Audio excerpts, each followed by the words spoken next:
नमस्कार, आप देख रहे हैं इंडिया वॉइस और मैं हूं आपके साथ श्रुति अंगद। दिल्ली से इस वक्त की बड़ी खबर सामने आ रही है। सीएम अरविंद केजरीवाल को जमानत मिल गई है। 2 याचिकाओं पर सुनवाई की गई। 5 सितंबर को सुप्रीम कोर्ट ने फैसला सुरक्षित रख लिया था। जस्टिस सूर्यकांत और उज्जवल भुइया ने फैसला सुनाया है। तो सुप्रीम कोर्ट ने केजरीवाल को जमानत दे दी है। इस वक्त की बड़ी खबर दिल्ली से सामने आ रही है। सुप्रीम कोर्ट ने दिल्ली शराब नीति केस में मुख्यमंत्री अरविंद केजरीवाल को जमानत दी है। उनकी जमानत याचिका पर आज फैसला सुना दिया है। तो आम आदमी पार्टी के लिए बड़ी खुशखबरी, क्योंकि हरियाणा में विधानसभा चुनाव होने और उससे पहले आम आदमी पार्टी के मुखिया अरविंद केजरीवाल अब जेल से बाहर होंगे। सुप्रीम कोर्ट ने उन्हें जमानत दे दी है। जस्टिस सूर्यकांत और जस्टिस उज्जवल भुइया की बेंच ने उनकी जमानत याचिका पर यह सुनवाई की है। तो आज जेल से बाहर आएंगे अरविंद केजरीवाल। दिल्ली के मुख्यमंत्री अरविंद केजरीवाल को 26 जून को सीबीआई ने अरेस्ट किया था। इसके बाद दिल्ली मुख्यमंत्री अरविंद केजरीवाल ने इस गिरफ्तारी के अवैध बताते हुए जमानत याचिका दायर की थी। तो 5 सितंबर को पिछली सुनवाई में कोर्ट ने अपना फैसला सुरक्षित रख लिया था और आज सीएम केजरीवाल को जमानत दे दी गई है। तो इस खबर पर ज्यादा जानकारी के साथ हमारे सहयोगी अजय चौहान हमारे साथ जुड़ चुके हैं। सीधे रुख करते हैं उनकी तरफ। तो अजय, जिस दिन का इंतजार आम आदमी पार्टी कर रही थी वो दिन आज आ चुका है और आज सीएम केजरीवाल को जमानत मिल गई है, वो भी सुप्रीम कोर्ट से। बिल्कुल, देखिए आज जैसे बता दें कि अरविंद केजरीवाल की पिछली जब सुनवाई होती तो पूरा फैसला सुना दिया गया था, लेकिन पुलिस ने निश्चित किया कि जमानत को लेकर के संशय लगा हुआ था, लेकिन उसको सुरक्षित रख लिया गया था। देखिए आज जितने सुबह से सुनवाई चल रही थी और उम्मीदें भी जताई जा रही थी कि आज शायद अरविंद केजरीवाल को जमानत मिल जाए, क्योंकि ईडी की तरफ से पहले ही जमानत मिल चुके थे, लेकिन सीबीआई को लेकर के लगातार कहना है जो जमानत था वो विरोध लगातार चलता रहा था। इसलिए पिछली तारीख की 5 तारीख की सुनवाई हुई थी तो सुरक्षित रखा। देखिए आज उस पर सुनवाई की गई और आज उनको जमानत मिली। कहीं ना कहीं आम आदमी पार्टी को एक बहुत बड़ी उम्मीद थी पहले से लगातार कि अरविंद केजरीवाल को जमानत मिली है, क्योंकि ऐसे समय में जमानत मिली है क्योंकि अभी भी 4 राज्यों में चुनाव है, जहाँ के हरियाणा सबसे ज्यादा उनके नजदीक है, क्योंकि 90 कैंडिडेट उन्होंने अपने उतारे हैं, क्योंकि इस बार कोई गठबंधन नहीं है। तो ऐसे में अरविंद केजरीवाल को जमानत मिलना एक बहुत फायदेमंद हुआ। आम आदमी पार्टी को देखना होगा कि आखिरकार, क्योंकि इसमें कई आरोप भी सीबीआई ने भी लगाए थे कि अरविंद केजरीवाल, अभी सुबह से ये बहस चली थी कि कहीं ना कहीं अरविंद केजरीवाल अभी मुख्यमंत्री है और जिस तरह से सबूत है सबूतों को मिटाया जा सकता है। तो लेकिन कोर्ट ने भी साफ साफ कहा कि मुख्यमंत्री है, जिम्मेदारी है, शायद उनके एक सीमा होती है। तो ऐसे में कहीं ना कहीं सवाल नहीं होता, क्योंकि काफी लंबी लिस्ट उनके हैं और 4-5 चार्जशीटें तैयार है। तो ऐसे में कहीं ना कहीं सब कुछ सोचते थे और सीबीआई की तरफ से दलील जरूर दी गई थी कि आज भी उनकी जमानत ना हो पाए। तो ऐसे सुप्रीम कोर्ट साफ कहा है कि ऐसे में जो सबूत है वो आगे रखेंगे। लेकिन जब हरियाणा में चुनाव है तो चुनाव प्रचार के लिए अब अरविंद केजरीवाल, क्योंकि आज से ही चुनाव प्रचार शुरू हो गया हरियाणा के अंदर, तो ऐसा आम आदमी पार्टी अब पूरी जमखम के साथ, जोर शोर के साथ अब उतरेगी मैदान में, क्योंकि अरविंद केजरीवाल का कहना है कि इसलिए की योजना थी जो दिल्ली के अंदर हर महिला को 1000 रुपए का देना था, उनके खाते में डालना था। शायद बिल्कुल अजय, ये भी है कि सुप्रीम कोर्ट ने उनकी गिरफ्तारी को अवैध नहीं बताया है। तो सुप्रीम कोर्ट ने क्या कुछ कहा कोर्ट में? सुप्रीम कोर्ट के जजों ने क्या कुछ कहा? जी देखिए, जिससे जमानत लगातार कहीं ये जरूर कहा गया कि सुप्रीम कोर्ट से पहले भी चली कि कई बार जो हाई कोर्ट में बात आई थी उसमें सीबीआई ने पूरे सबूत रखे थे अरविंद केजरीवाल के खिलाफ कि जो शराब नीति के जो घोटाला है पूरे अरविंद केजरीवाल है। वही सुप्रीम कोर्ट ने भी सोच रखा कि उनकी चार्जशीट तैयार की, चार्जशीट मांगी गई है, लेकिन क्योंकि अभी वो मुख्यमंत्री जिम्मेदार पद है, तो क्योंकि अपने आप को कोई भी गुनहगार नहीं कह सकता है, ऐसे में दलील जरूर चली है। अब देखना होगा सीबीआई अगले पक्ष में क्या करते हैं, कि अगली बार कोई चार्जशीट लगाती है उनके अरविंद केजरीवाल के साथ। लेकिन फिलहाल अभी आम आदमी पार्टी को कहीं ना कहीं राहत मिली है, क्योंकि अरविंद केजरीवाल की जमानत तो सबसे बड़ी मुसीबत जो चल गई है, क्योंकि लगातार कहीं ना आम आदमी पार्टी के नेता विधायक सभी वहाँ मौजूद थे। लेकिन ये जरूर है कि अब उनका जो धरना प्रदर्शन है विरोध, अब देखना होगा कि अरविंद केजरीवाल जो वादे करते थे, जो उनके नेता वादा करते थे कि अगर अरविंद केजरीवाल बाहर आते हैं तो दिल्ली के अंदर कहीं ना कहीं बहुत बड़ी सौगात मिल सकती है। तो अब उन्हीं का इंतजार है, देखना होगा कि अब अरविंद केजरीवाल कब तक शाम तक उसको शायद वो वहां से निकल पाएंगे। लेकिन सुप्रीम कोर्ट ने कहा कि जल्द से जल्द शाम से पहले इनकी वहां पर रिहाई होनी चाहिए। अजय, सुप्रीम कोर्ट ने सीएम केजरीवाल को किस आधार पर जमानत दी है? देखिए कोई पहले ही कहा गया कि जो अरविंद केजरीवाल एक मुख्यमंत्री है और उनकी जिम्मेदारी है, जो चार्जशीट तैयार की गई थी, जो सबूत उसमें आए हैं सीबीआई की तरफ से, लगातार कहीं ना कहीं अरविंद केजरीवाल को मुख्य आरोपी घोषित किया जा रहा था। लेकिन जो सबूत है, जो उनके वकील है, जो अरविंद के वकील ने कहा था कि अरविंद केजरीवाल लगातार कहीं ना कहीं निर्दोष है, उनके खिलाफ कोई ऐसा सबूत अभी सामने नहीं आया। लेकिन जरूर ये देखना जरूर है कि सुप्रीम कोर्ट ने ऐसा निश्चित रखा कि आखिरकार कि जिस तरह से पिछली जमानत मिली हो, इसमें भी दोबारा आप सीबीआई को देखना होगा कि आखिरकार अब इसके अंदर वो क्या और होगी जो सबूत है। ये तो हाईकोर्ट कहता है कि अरविंद केजरीवाल के खिलाफ काफी सबूत है, जाके उनको जमानत नहीं मिल सकती। लेकिन आज सुप्रीम कोर्ट ने, क्योंकि पिछली बार भी जब जमानत मिली तो सुप्रीम कोर्ट से ही उनको राहत मिली थी, इस बार भी सुप्रीम कोर्ट से ही उनको राहत मिली है। अब देखना होगा कि आगे जो कार्रवाई होगी वो क्या अरविंद केजरीवाल के खिलाफ जाती है, उनके पक्ष में जाती है। बिल्कुल, पहले भी सुप्रीम कोर्ट ने ही राहत दी थी और आज भी सुप्रीम कोर्ट की तरफ से ही राहत मिली है अजय। लेकिन क्या कहा जा रहा है, आज ही जेल से बाहर आ जाएंगे अरविंद केजरीवाल या फिर और भी टाइम लगेगा? नहीं, देखिए सुप्रीम कोर्ट ने जैसे फैसला सुनाया तो ये भी कहा गया है कि अरविंद केजरीवाल को जल्द से आज ही उनको रिहा किया जाए, ताकि वो अपने घर जाए और जगह पे परिवार से मिले। क्योंकि इसमें सवाल है कि जब सुबह जमानत दे दी गई, फैसला आ गया है, तो जो प्रतिक्रिया है, जो तैयारी की जाती है, जिससे पहुंच जाता है, तो नोटिस जाएगा, कागज लेके जाएंगे, तिहाड़ जेल जाएंगे, तिहाड़ जेल में उनकी कार्रवाई, कुछ कागज जब पूरे किए जाएंगे तो उससे ना शाम 6-7 बजे तक शायद अरविंद केजरीवाल रिहा हो सकते हैं। तो क्या कुछ माहौल है, क्योंकि आम आदमी पार्टी के मुखिया अब जेल से बाहर आएंगे, तो ऐसे में आम आदमी पार्टी के बीच इसको लेकर क्या कुछ माहौल? बिल्कुल, देखिए आम आदमी पार्टी के बाहर जो है लोग इकट्ठे हुए हैं। अब लगातार कुछ समय के बाद हो सकता है कि एक प्रेस कॉन्फ्रेंस की जाए, साझा प्रेस कॉन्फ्रेंस की जाएगी कि किस तरह से जो अरविंद केजरीवाल की जीत है, आम आदमी पार्टी की जीत है, वो लगातार इस बात कहते भी नजर आते थे बार बार जब ऐसे होता था। कहीं ना बीजेपी को घेरते जाते थे कि कहीं ना कहीं ये झूठ है वो पकड़ा जाता है, झूठ का सवाल है, राजनीति लगातार होती रही। अब देखना है कि आम आदमी पार्टी अब जब प्रेस कॉन्फ्रेंस कर रही है तो क्या क्या बातें और उन्होंने जो किया था वो कहेंगे, क्या क्या वो सामने कहने वाले हैं। लेकिन ये जो है कि आम आदमी पार्टी की उम्मीद थी जो आज जमानत मिल सकती है, तो हो सकता है आज जमानत मिल भी गई है। और अब एक राहत है कि हरियाणा के अंदर चुनाव है, अब देखना है कि हरियाणा के अंदर वो किस तरह से प्रचार करेंगे।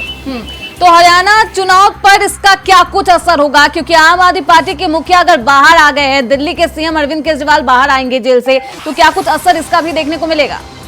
देखिए लगातार कहीं ना कहीं जो सिर्फ पंजाब की बात कर रहे हैं या फिर दिल्ली की बात कर रहे हैं, तो अरविंद केजरीवाल लगातार उनकी जो पार्टी है वो वादे बहुत करती है, लगातार कहती है कि हमने विकास किया है, दिल्ली को टॉप मॉडल बना दिया है। लेकिन स्थिति अगर बात करें तो दिल्ली के जो धरातल है, चाहे वो बरसात की बात करें, शिक्षा की बात करें या फिर रोजगार की बात करें, वो ग्राउंड जीरो पर है। वही बात करें जो उनके मार्शल थे उनको निकाले कई महीने सैलरी नहीं मिली है, लेकिन उनका यही कहना है कि लगातार कहीं ना कहीं एलजी के घर पर भी। अजय, आपको रोकना चाहूंगी, आगे भी आपका रुख करेंगे। हमारे साथ बीजेपी के प्रवक्ता पवन गोयल जुड़ चुके हैं फोन लाइन पर। पवन गोयल जी, आपका बहुत स्वागत है हमारे चैनल पर।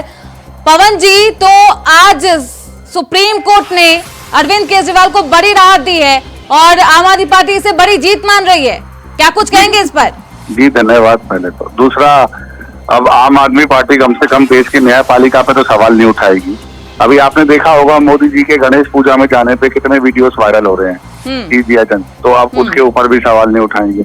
वो एक अलग बात है कि कांग्रेस के नेता हो चाहे ममता बनर्जी हो, अपने अपने जजेस के पास जाके पूजा में या उनके पारिवारिक शादी में सम्मिलित होते थे, तब संविधान खतरे में नहीं था। लेकिन भारतीय जनता पार्टी के आते ही संविधान खतरे में हो जाता है, कोई बात नहीं। दूसरी बात, लोकसभा चुनाव में पवन जी, जिस तरीके से अरविंद केजरीवाल जब जेल से बाहर आए थे तो उन्होंने खूब सहानुभूति या कहीं इमोशनल कार्ड भी खेला था, किस तरीके से उनका दिन रात जेल में कटा, उसके बारे में पूरी आप बीती सुनाई थी। तो एक इमोशनल कार्ड भी खेलते हुए नजर आएंगे भाजपा के खिलाफ। कितना बढ़िया इमोशनल कार्ड था कि पंजाब में 13 में से 13 सीट जीतने वाली को केवल 3 मिले थे। कितना बढ़िया इमोशनल कार्ड था कि दिल्ली में 7 सीटों में से खाता भी नहीं खुला था। कैसी बातें करते हैं मैम। आपने शराब घोटाला भी कर दिया, आपने शीशमहल घोटाला भी कर दिया, आपने 15 लाख सीसीटीवी कैमरे भी लगाए, आपने वाई भी लिया और आपको सहानुभूति मिल गई। ऐसी सहानुभूति से कुछ नहीं होता, एक के साथ एक बोतल सबने फ्री देखी है। तो इस बार तो उस इमोशनल कार्ड के द्वारा विधानसभा चुनाव में परचम लहराने की कोशिश करेंगे। विधानसभा हरियाणा की बात कर रहे हो या आने वाले दिल्ली की बात कर रहे हो? बिल्कुल, हरियाणा विधानसभा चुनाव की बात कर रही हूँ। हरियाणा विधानसभा में अगर ये इतने ही मजबूत होते तो 10 सीटों पे बिखरना चाहते, 10 सीटों पे कांग्रेस से अलायंस करने की बात कह रहे थे। इतने मजबूत थे तो अपने दम पे लड़ते ना, क्यों कांग्रेस के दरवाजे में बार बार पैर छू के आ रहे थे? 5 ले लो, 3 ले लो, 6 ले लो, 7 के क्या गेम खेल रहे थे आपके सामने? और कांग्रेस इतनी मजबूत थी तो फिर आप पार्टी से अलायंस की मीटिंगें क्यों कर रही थी? राहुल गांधी ने खुद के स्टेटमेंट क्यों दी थी कि हाँ हमें हरियाणा में अलायंस करना चाहिए? श्रुति मैम, आप मुझे लगता है कि थोड़ी स्टडी कमजोर है आपकी। जो आप मतलब इतना आपको unfair लगता favor है ले कि रहे हो। उनका इमोशनल कार्ड पवन जी काम करेगा ही नहीं, जिस तरीके से लोकसभा चुनाव में काम नहीं किया? मैडम मुझे लग रहा है कि आपको शायद जानकारी कम है। आप विपक्ष के नेता की तरह जिस तरीके से गेम खेल रहे हो, तो मैं आपसे ही पूछता हूँ 13 में से 3 सीटें क्यों थी और 7 में से खाता भी क्यों नहीं खुला अलायंस में? पवन जी, सवाल बस इतना सिंपल है कि आप पर इसका असर क्या होगा, आपकी पार्टी पर इसका असर क्या होगा? उनका गठबंधन क्यों नहीं हुआ वो आपको ही पता है, क्यों गठबंधन नहीं हुआ। सीट को लेकर क्या कुछ उनके बीच मतभेद रहा, वो तो जग जाहिर है, उस पर मैं क्या बोलूं? वो तो आपका सियासी समीकरण है, आपका सियासत बातचीत है, तो इसमें मैं क्या बोल सकती हूँ पवन जी। लेकिन मुझे ये बताइए कि आपकी पार्टी पर इसका असर क्या होगा, क्योंकि जैसे ही अरविंद केजरीवाल जेल से बाहर आएंगे सबसे बड़ा हमला बीजेपी पर ही होगा, तो सवाल तो आपसे पूछा जाएगा। जी मैडम, देखिए आपके 2 सवाल हैं। आपने कहा कि इमोशनल कार्ड से क्या हुआ, और आपने दूसरा सवाल किया बीजेपी को क्या नुकसान हुआ, राइट? मैंने दोनों के उत्तर दे दिए। मैं वही कह रहा हूँ, आपकी तैयारी पूरी नहीं है। इमोशनल कार्ड का बेनिफिट क्या हुआ बीजेपी को कि 13 में से 3 ही सीटों पर रोक दिया पंजाब में। बीजेपी को इमोशनल कार्ड से और इनके लाइन से बेनिफिट क्या हुआ कि दिल्ली में 7 की 7 सीटें जीत गई। तो फिर इनके लेकिन जब वो जेल से बाहर आएंगे, आप समझ नहीं पा रहे, वो सीबीआई की बात करेंगे, ईडी पर घेरेंगे, और सुप्रीम कोर्ट से तो वो खुशी नजर आ ही रहे। जैसे आपने कहा ना कि आप उनको न्यायालय पे भरोसा लौट आएगा, वो न्यायालय पर तो भरोसा जताते हुए नजर आएंगे। मैं इसी बात पे कह रही हूँ कि आपको वो ईडी पर घेरेंगे, आपको सीबीआई पर घेरेंगे, आपका काउंटर क्या है? हाँ, मैं जवाब दे रहा हूँ इस बात का। मैडम, वो तो घेर तो राहुल गांधी जी को भी दे थे, सोनिया गांधी जी को भी दे रहे थे, लालू प्रसाद यादव को भी घेर रहे थे, नीतीश कुमार जी को भी घेर रहे थे। तो फिर उनके साथ भी तो अलायंस कर लिया। आज वो सोनिया गांधी, राहुल गांधी जिसके लिए कहते थे ईडी मुझे दे दो, उसी ईडी की बात करो जो ईडी का सवाल आपने किया। इन्फोर्समेंट डायरेक्टरेट की फुल फॉर्म बता के बोलते थे मुझे ईडी दे दो, 1 दिन के अंदर सोनिया गांधी और राहुल गांधी जी को जेल में डाल दूंगा। मैडम, आज तो उन्हीं की गोद में खेल रहे हैं। अब आप इस पे आप क्या बोलेंगी, आप बता दीजिए मुझे लगता है पवन जी, भाजपा और या फिर आम आदमी पार्टी हो या फिर कांग्रेस हो, दोनों ही जांच एजेंसियों पर अगर भरोसा नहीं करते, अगर आपके खेमे से बात उठती है तो आप कहते हैं कि जांच एजेंसियां काम नहीं कर रही या फिर जांच एजेंसियों के ऊपर है। लेकिन पवन जी रुक जाइए, सुन लीजिए। और जहां तक रही आम आदमी पार्टी की, तो वो भी जांच एजेंसियों पर उंगली उठाते हुए आए हैं। तो भरोसा कहीं ना कहीं डगमगाएगा तो जनता का ही ना, असर तो जनता पर होगा ना पवन जी। बात तो जनता के ही साथ करेंगे, नहीं वोट तो आपको जनता का ही चाहिए ना। तो जनता के बीच क्या संदेश जाएगा पवन जी, उसके बारे में बात करिएगा। मैं तो उसी के बारे में बात कर रहा हूँ। लेकिन मुझे लग रहा है कि आप दिल्ली में बीजेपी को क्लीन स्वीप, कोई भारतीय जनता पार्टी की वोट देने से, कोई पब्लिक के वोट देने से तो क्लीन स्वीप दिल्ली में किया ना। जनता ने तो समर्थन दिया कि आप पार्टी को नकार दिया। पंजाब में 13 में से 3 को रद्द रोक दिया। अगर ये जमानत से बाहर आए हैं तो कोई इतना बड़े जादूगर नहीं है।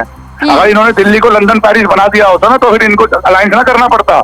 हरियाणा के अंदर लंदन का ला नहीं पता, पेरिस का पा नहीं पता, पैसे देकर न्यूयॉर्क टाइम में पैसे पाते हैं और उसके बाद कहते हैं दिल्ली का हाल देखो। दिल्ली के सरकारी अस्पताल इतने बढ़िया है तो खुद के बेंगलोर में जाते हैं। दिल्ली के सरकारी अस्पताल इतने ही बढ़िया तो मैक्स और 40 में इलाज कराते हैं health minister. It is answer. ठीक है जी, प्लीज। मुझे लगता है कि बीजेपी में कोई असर नहीं होने वाला पवन जी आपके अनुसार से। लेकिन अब जनता के मन में क्या कुछ असर होता है और जनता के मन में किस तरीके से इमोशनल कार्ड खेलते हैं पवन जी, देखना आपके लिए भी दिलचस्प होगा। एक पॉइंट और जी बताइए। आप एक बात देख लीजिए, इनका इमोशनल कार्ड 28 पार्टियों का बड़ी मेजर अलायंस पार्टी के साथ अलायंस होना, कांग्रेस का सभी का, इन सभी पार्टीज की सीट भी मिला लो ना, इनके नंबर मिला लो, तो भी अकेले बीजेपी के एनडीए गवर्नमेंट की बात नहीं। अगर ऐसी बात है तो लोकसभा चुनाव में 400 का नारा देने वाले पवन जी बीजेपी पार्टी 240 के आसपास नहीं सिमटी हुई नजर आती। मैं जवाब दे रहा हूँ उसका भी। बिल्कुल आपका सवाल सही है कि आपकी जवाब पवन जी मुझे लगता है सिर्फ एक बेस पे दे रहे हैं कि उसमें जीत नहीं मिली आपको। मुझे लगता है भविष्य या फिर आत्मविश्वास इतना ज्यादा बढ़ गया है। लेकिन आप देख लीजिए लोकसभा चुनाव में 400 का नारा देने वाली बीजेपी का हाल विपक्षों ने क्या कर दिया, इस पर बात करेंगे। आपको याद होगा कि आपका बिल्कुल याद है मुझे मैडम, मैं बादाम नहीं खाता, मैं ठोकर खाता हूँ। बादाम खाने से घमंड आ जाता है और ठोकर खाने से अकल आ जाती है। अब की बार 400 पार का नारा दिया था एनडीए के साथ, 295 में हमारे पास एक। अब मेरी बात मुझे लगता है वो ओवर कॉन्फिडेंस का ही नतीजा था। 240 पर सिमट गए थे आप लोग। हाँ, मैं जवाब दे रहा हूँ। हमने कोई इलेक्शन कमीशन पे सवाल नहीं उठाए थे, 295 को स्वीकार किया था। हमने सुरक्षा जांच एजेंसी पे कोई सवाल नहीं उठाए थे, हमने स्वीकार किया था। राजनीतिक पार्टियों की हार जीत होती रहती है, लेकिन इस हिसाब से राहुल गांधी जी भी प्रधानमंत्री बन रहे थे, तो वो क्यों नहीं बने? ये तो क्वेश्चन पार्टी के स्लोगन होते हैं। पार्टी के स्लोगन होते हैं। क्या संदेश गया, किस तरीके से ईडी के नाम पर घेराव किया गया आप लोगों का, बीजेपी पार्टी तो का, मैडम उस हिसाब किस से तो तरीके फिर से सीबीआई प्रधानमंत्री जांच मोदी जी पर- एजेंसियों के नाम पर घेराव किया गया, जी, किस जी। तरीके से आरक्षण के मुद्दों को उठाया, रोजगार बेरोजगारी के मुद्दों को खूब उठाया, उसका जी। असर ही था जो लोकसभा चुनाव में आपको कम सीटें आई, जितना आप दावा नहीं कर नहीं रहे नहीं थे। नहीं नहीं मैडम तो फिर दिल्ली आप में ये कहीं भी- कहना चाहते हैं पवन जी कि उनके इमोशनल कार्ड का, उनकी बातों का असर नहीं होता, अगर असर नहीं होता तो आप 400 पार तो कर ही जाते, हाँ? दिल्ली से- 300 तो पार कर ही जाते पवन जी। जी जी जी आप समझ गए बातों का क्या मतलब क्या था?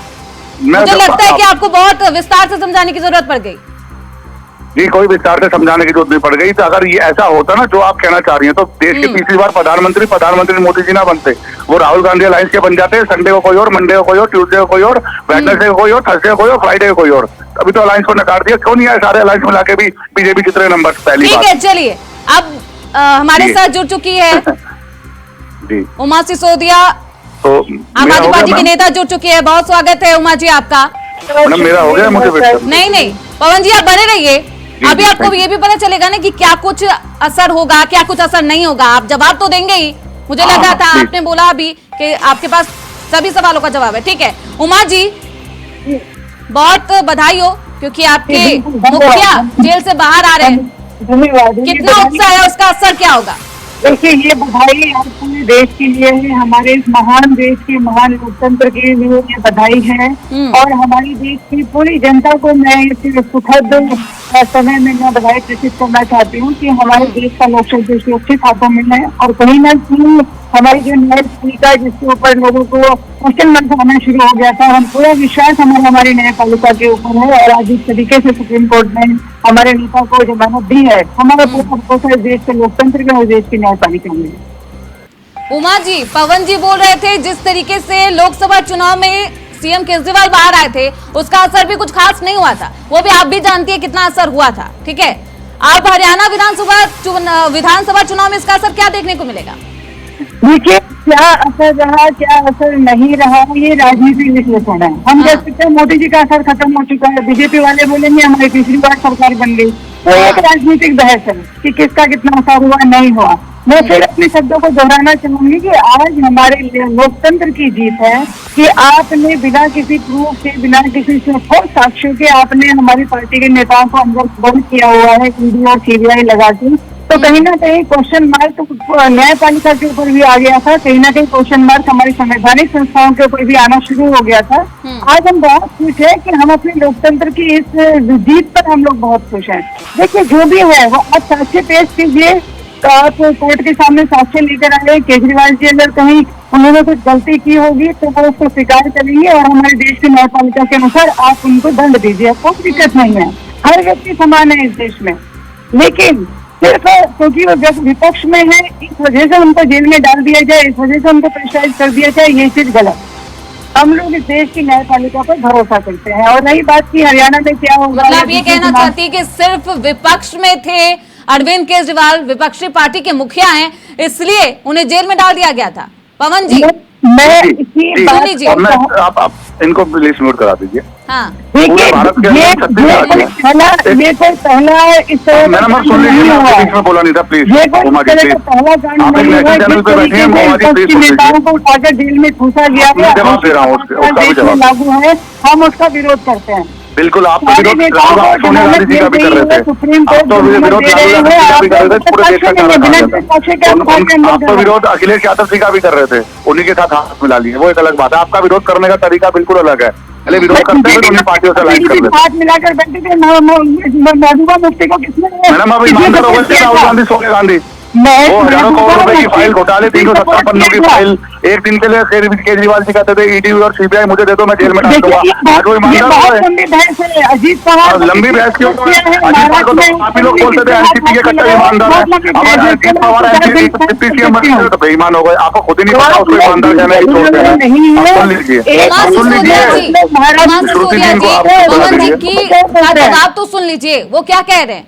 क्या विपक्ष के नेता है इसलिए उन्हें जेल में डाला गया या कुछ और विषय है? क्योंकि आप भी जानते हैं कि इसलिए डाला गया है जेल में। जी जी, हाँ, देखिए बोलिए। मैं पहले शराब घोटाले के कुछ पॉइंट्स बता देता हूँ जिसको कोर्ट ने भी स्वीकार किया। अगर जैसे कोर्ट पे विश्वास करते हैं ना, तो इस बात पे भी विश्वास करें कि शराब घोटाला हुआ। अगर शराब घोटाला नहीं हुआ होता तो दिल्ली के उप मुख्यमंत्री मनीष सिसोदिया को 17 महीने जेल में रहना पड़ता।